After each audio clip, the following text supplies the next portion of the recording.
أعوذ بالله من الشيطان الرجيم بسم الله الرحمن الرحيم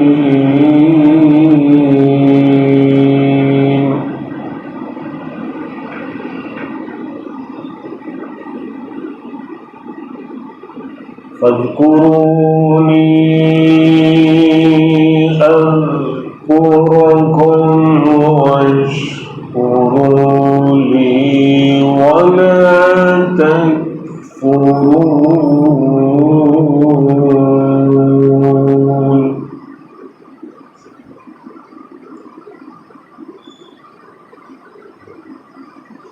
يا أيها الذين آمنوا استعينوا بالصبر والصلاة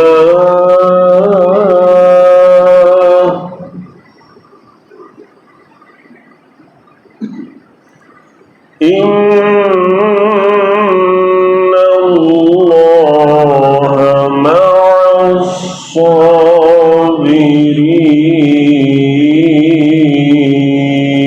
الصابرين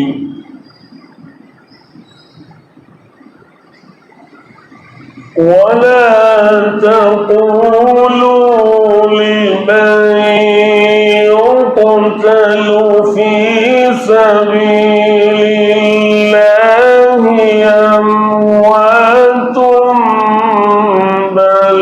أحياء ولكن لا تشعرون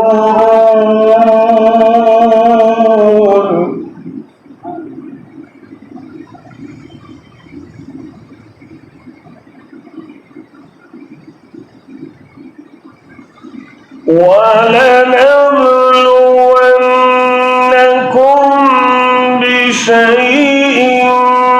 من الخوف والجوع ونقص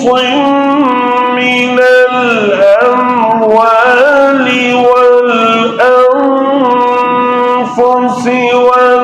والثمرات وبشر الصابرين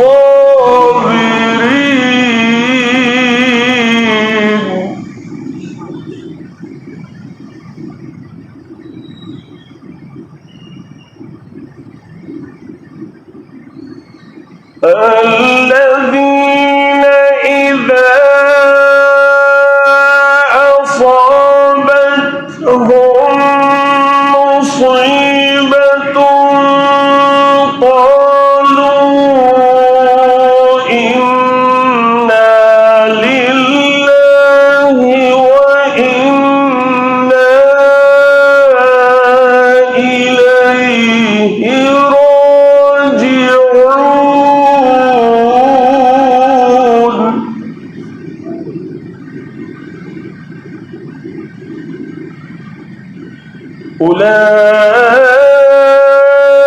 أولئك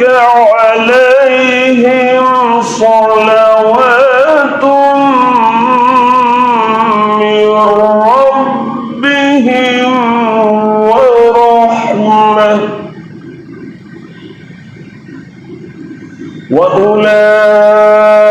وأولئك هم المهتدون